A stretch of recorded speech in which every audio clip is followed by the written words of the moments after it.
What's going on, guys? Andrew Piluk Hockey here, back with another video. Today we're going to be talking about Jake Gardiner and looking at maybe some possible reasons why he's not signed yet and maybe some teams that could be interested in him. Now, there hasn't been a ton of information out there, but there is a little bit that I have dug up, and as a fan of the Toronto Maple Leafs and a fan of Jake Gardiner over the past, how many years, like 7-8 years. Gardner's been with the team forever, longer than that. But I've really taken a deep dive into his numbers over the past 3 or 4 years in other videos, and you can check those out. But I've been a fan of him, and I think it's fair that I have a decent opinion on him, and I think it's time that I make this video because I've kind of been avoiding it, putting it over to the side because I figured he was going to sign pretty soon. Now, first thing I also want to say is thank you for your suggestions regarding the new setup. Don't worry, those will be implemented as soon as possible regarding the shadow, audio, everything like that. I'm working on it. But let's get into the Jake Gardiner stuff. So as we know, Jake Gardiner is still an unrestricted free agent. Now,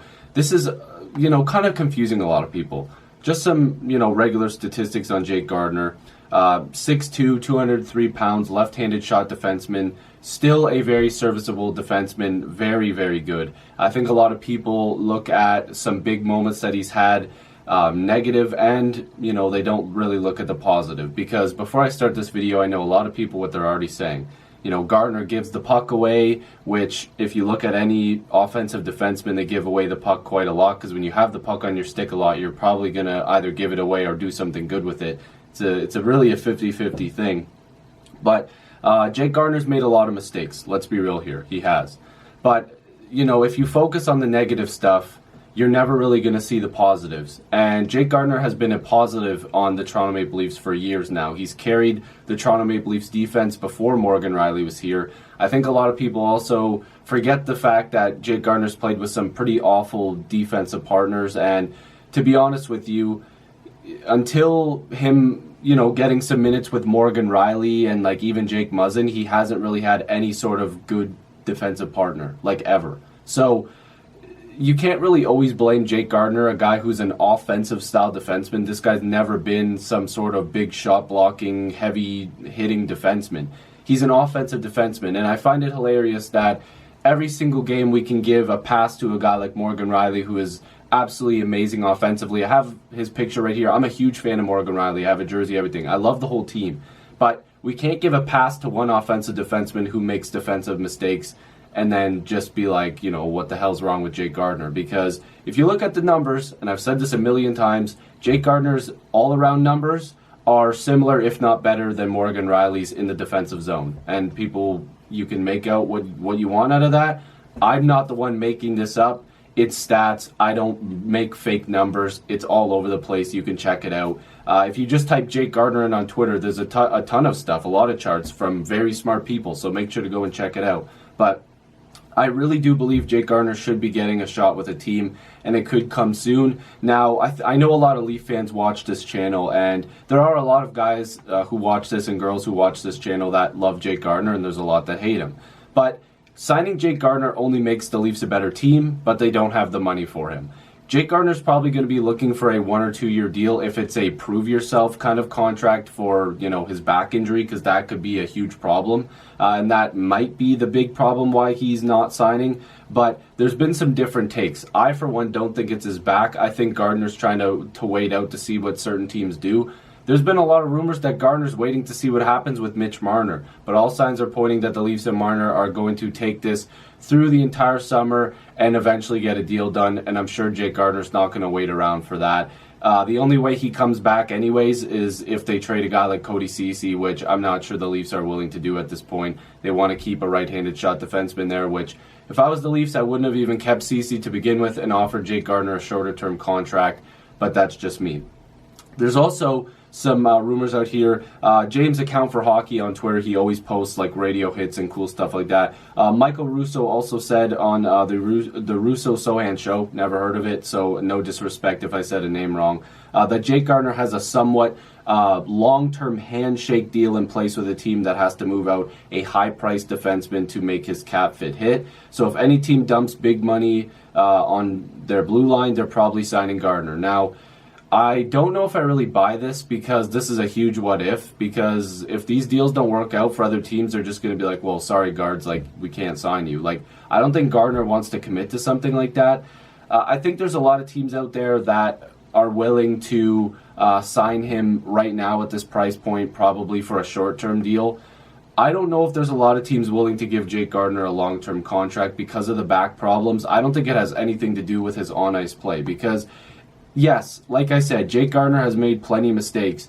But if we're looking at both sides to this, I'm the type of person that I like to see the positives in a player, and there's way more positives to Jake Gardiner than negatives. Let's just take this into account. I'm the type of person where I get bored midway through the summer, and I do this every single year. I go back and I watch games from the previous season. So I watch a lot of condensed highlight games where it's like extended, there's some saves, there's some hits, there's some fights, whatever's in the game. If there's a goal, it shows 2 or 3 different angles. It'll show the whole play over again. And, Jake Gardiner has made some mistakes, and, he's done them in the playoffs too, let's be honest here. But a lot of players do. But because Gardner's been a scapegoat in Toronto, people seem to ignore certain plays. I remember during the season this year, I put together some screenshots and some clips, and of course my dog barks in the middle of the video, but as I was saying, I put together some stuff, some clips, videos, pictures, whatever, of different players on the Toronto Maple Leafs, including Morgan Rielly, Nazem Kadri, who was my favorite player at the time I was making that, because now he's moved on to another team, of course, the Colorado Avalanche in that big trade. But I put together some stuff of players that everybody loves and, making mistakes. Everybody does it. And the same thing was with William Nylander, people blaming certain plays on Nylander where, the play started because somebody else gave up the puck, and it's like, well, this is all Nylander's fault. Well, no, not if this guy gave up the puck to start the play. Like, you have to win and lose as a team, and when you make a blatant mistake, sure, it's your fault. But if there's a play where something escalates and you're the one there's another player making the problem first, I can't see how that's only one guy's problem. That doesn't make sense to me. But Jake Gardiner has 245 points in 551 games played. Very respectable. 45 goals, 200 assists. I think people underestimate the way he skates. He's a very good puck-moving defenseman, and if you don't believe that, then you're just ignoring the stats. You're ignoring his play, especially if you're not a Toronto Maple Leafs fan and you don't watch all the games and you just read Twitter and, posts about, oh, Jake Gardiner just coughed up the puck. In your head already, you're going to be thinking this guy sucks, which is definitely not the case. 30 points in 62 games last year, even with the back problems for a lot of the season. And the year before that, 52 points in 82 games. And the year before that, he also played in 82 games. So I don't really think the injury stuff is going to keep going, knock on wood, I don't want it to. And he also played in 79 games played in the previous 2 seasons before that. So, and then 80 before that, 12 in 2012, 13, and then 75 the year before that. Like, Gardiner is a healthy player. So hopefully this back stuff doesn't keep up. But these were just my opinions on Gardiner, because I know a lot of people have asked me why I think he isn't signed. I do think it's a little bit with the back. Some teams are worried about long term, but I also think he's kind of waiting out some teams.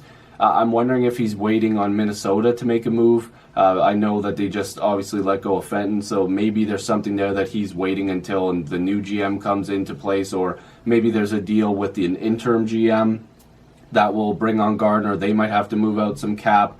But again, taking into account that Jake Gardiner might be a guy that has to wait for a team to clear out space, that kind of makes me think this is weird. This is anybody's chance then, because if anybody is going to clear out space to sign Jake Gardiner, then I'm sure other teams are going to be interested as well. Montreal is a team that's been kicking the tires as well. They've been trying to see if maybe he would be interested in going there.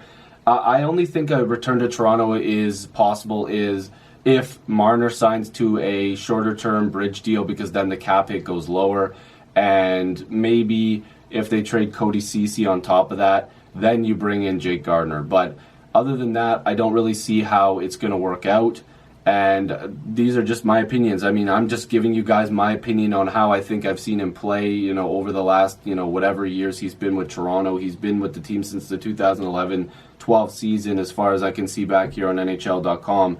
I mean, I was quite young when he started with the team. I'm only 23 years old now, but he's been with the team for a long time. And, I'm a big fan of him. I hope he gets a contract pretty soon. It would be sweet if he was back in Toronto because I do love the guy. I think he's a great player, great person, and he's definitely been misjudged by a lot of fans. But hopefully you guys enjoyed this video. If you're new, make sure to subscribe. I'd love to have more hockey conversations with you. Join the squad. Let's get to 7,000 subscribers, and I'll see you in the next video or stream. Peace.